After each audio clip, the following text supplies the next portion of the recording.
오늘 영상에서는 2개월 동안 7개의 동영상을 업로드하면서 현재 구독자 60명, 조회수 713회, 시청시간 20.8시간의 성적표를 들고 2개월차 노땅 초보 유튜버의 소감을 올립니다. 현재의 속도로 한 달에 4개 정도의 동영상을 나만의 차별화된 콘텐츠로 꾸준하게 업로드할 수만 있으면 10개월 후에는 40에서 50개 정도의 동영상이 확보되고, 이 정도면 새로 시작하는 유튜버들의 평균 성적은 되므로 1000명 구독자 확보는 무난하리라고 예상되며, 이 중에서 시청자들에게 선택받는 동영상이 2~3개라도 있으면 의외의 떡상도 가능하리라고 조심스럽게 예측합니다. 7개의 동영상 중에서 2개는 다수의 분들이 잘 모르시지만 활용하면 지금처럼 어려운 시기를 극복하는데 많은 도움이 되는 유용한 정보로 심혈을 기울여서 제작하였고, 한의학 관련 2개의 영상 또한 일반론이 아닌 핵심적인 내용으로 필요한 분들에게는 많은 도움이 될 것이고, 조회수가 많으면 이에 공모받아서 돈 주고도 배우지 못할 알짜배기 내용으로 지속적으로 업로드할 터인데 아직까지는 조회수가 별로입니다. 하지만 10개월쯤 후에는 노력한 만큼의 결과는 있으리라고 예상합니다. 2개월 동안 유튜버를 하다 보니까 대다수의 사람들이 유튜브에 대해서 잘못된 선입관을 갖고 있다는 사실을 알게 되었습니다. 수많은 사람들이 유튜브에 동영상을 업로드하고 있는 것으로 알고 있지만 사실은 극소수의 사람들만이 콘텐츠의 공급자인 크리에이터이고, 대부분의 사람들은 시청자일 뿐입니다.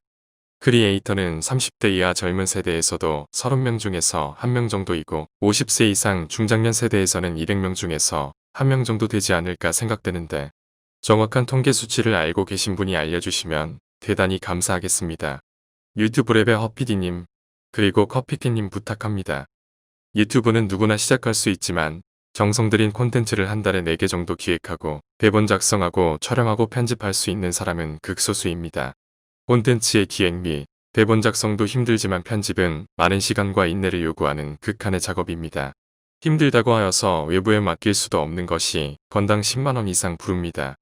부푼 꿈을 안고 유튜브를 시작하였지만 고작 동영상 몇 개를 업로드하고 이러저러한 사유로 중도에 포기하는 사람이 100명 중에서 97명은 될 것입니다. 50대 중반 이후의 세대들은 구글에 계정이 없는 사람이 10명 중에서 8에서 9명은 될 것입니다. 네이버나 다음에서 이메일 주소를 만드는 것처럼 간단하게 계정을 만들 수 있지만 필요성을 못 느끼거나 모르기 때문에 없습니다. 구글에 계정이 없는 시청자가 내가 업로드한 동영상을 보고 구독을 눌러도 구독자로 추가되지 않기 때문에 시니어 유튜버들은 구독자 늘리는 것이 쉽지 않습니다.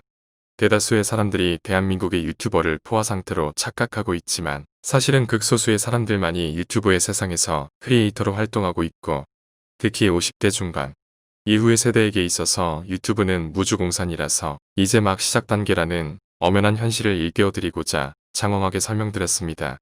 현재 구독자 수 130만 명인 박막내 할머니의 상업적 가치를 간파하고, 구글에서는 이미 2년 전에 미국 본사로 초청하였고, 그것도 부족해서 1년 전에는 구글의 CEO인 수잔이 직접 한국으로 찾아와서 박막내 할머니와 동영상을 촬영하였던 것으로 미루어 짐작할 때, 구글에서도 대한민국 시니어 유튜버들의 유튜브 동참을 적극적으로 독려하고 있습니다. 100세 시대를 넘어서 120세 시대라고 합니다. 환갑을 지나고 나서도 앞으로 살아야 할 날들이 엄청나게 많이 남아 있습니다. 현대 과학기술은 지금까지 이루어 놓은 것을 기반으로 기하급수적으로 발달하여서 우리들의 상상 속에서나 가능하였던 그 모든 것들을 현실로 만들 것입니다. 시니어 세대들은 지금 바짝 긴장하고 무궁무진하게 발전하고 진화할 정보통신 기술을 활용할 수 있는 도구들을 배우고 익혀서 앞으로 우리들 앞에 전개될 기적같은 신세계에서 미래 인류 진화에 적극적으로 동참하여야만 합니다. 농경시대의 노인들이 존중받았던 이유는 그다지 많은 정보가 필요하지 않았던 사회에서 노인들의 경험에서 축적된 지식은 보배처럼 소중하였기 때문입니다. 그러나 기하급수적으로 정보가 생산되고 축적되는 현재와 미래 사회에서 과거의 지식과 기술은 전체 지식의 총합에서 극히 미미한 역할만을 차지하기 때문에 더 이상 노인들의 역할은 불필요하게 될 것입니다. 그럼에도 불구하고 정보통신기술을 활용할 수 있는 도구들에 관한 공부는 외면하고 익숙하였던 것들에만 안주하면서 자화자찬하며 그 시간에 공자왈 맹자왈하며 옛것만을 고집하는 시니어들의 모습을 보면 5년도 지나지 않아서 디지털 문명의 서러움에 한탄하고 있을 모습이 눈앞에 선하기 때문에 많이 안타깝습니다. 더 늦기 전에 정보통신기술을 활용할 수 있는 도구들을 배우고 익힌 후에 구글의 계정을 만들고 무궁무진한 유튜브의 세상을 유람하면서 현재와 미래의 사회가 어떻게 진행되고 다가올 것인가를 분석하고 예측한 후에 모든 여건이 조성되어서 유튜브의 크리에이터를 시작할 수 있다면 인생 이막의 출발점에서 최고의 결정이었다는 것을 시간이 지난 후에 깨닫게 되실 것입니다. 유튜버를 시작하기 전 수년 동안 유튜브를 유람하면서 수많은 크리에이터들이 업로드한 다양한 콘텐츠의 동영상들을 시청하였습니다. 그 시작은 개업 한 4년 전쯤부터 가게에서 음악을 틀다 보니까 구글의 월정액 8,690원만 내면 광고 없이 전 세계 모든 음악 콘텐츠를 내 입맛대로 들을 수 있는 것에 더하여서 광고 없이 모든 유튜브 동영상들을 시청할 수 있으니까 자연스럽게 유튜브에 친숙해지게 되었습니다. 알파고가 최초로 보내주었던 동영상들 중에 하나가 현재 구독자 100만 명을 확보한 코이TV였는데 코이스카이 옆집형 롱건이의 캐릭터로 베트남 현지의 정보와 억지로 웃기는 다소 유치한 콘텐츠에 더하여서 급속하게 발전하고는 있지만 모든 면에서 대한민국과 비교하여서 20에서 30여 년의 격차가 나는 베트남을 바라보는 약간의 우월감을 부추기고 또한 그 당시 베트남이 관광사업 인프라에 엄청난 투자를 하여서 전통적인 동남아시아 관광국의 강자 태국을 제치고 동남아시아 최고의 관광지의 핫플레이스로 급부상하여서 경기도 다낭시라는 말이 나올 정도의 시절이었는데 상대적으로 베트남에서 활동하는 한국인 유튜버들이 거의 없던 시절이라서 한국인들의 관심을 한몸에 받고 급성장하면서 나날이 발전하는 코이TV에 박수를 보냅니다.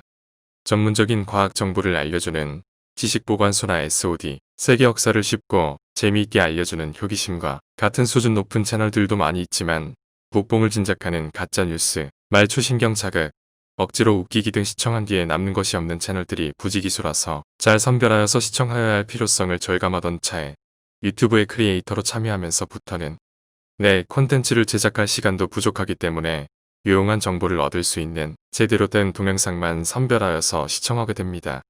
내가 세상에 알리고 싶은 것들을 유튜브를 통하여서 대중들에게 알릴 수 있다는 것은 너무나도 멋진 경험일 뿐만 아니라 능동적인 정보 제공자로 활동하면서 수능적인 대다수의 시청자들에 비하여서 더 많은 최신 정보들을 습득하고 학습하여야 할 동기부여를 받기 때문에 다가올 미래사회의 주도자가 될 가능성에서도 유리한 입장에 서게 됩니다. 전문 유튜버로서 동영상만 업로드하여서 광고 수입만으로 생업을 삼겠다고 하는 허무맹랑한 젊은 유튜버들도 있는데 이것은 극히 한정된 소수의 유튜버에게만 가능한 일이고 대다수의 유튜버들에게 있어서는 내가 하고 있는 일을 유튜브를 통하여 제대로 홍보만 할 수 있어도 창원이고 내가 제공하는 콘텐츠의 가치를 인정하는 구독자가 1만 명만 확보되어도 기대 이상으로 그 파급 효과가 크다고 합니다. 갤럭시 스마트폰에 탑재된 이모지의 기능을 아십니까? 생소한 용어라면 검색하여 보시기 바랍니다. 시니어들도 저처럼 유튜브에 입문하여서 신세계를 경험하시기 바랍니다.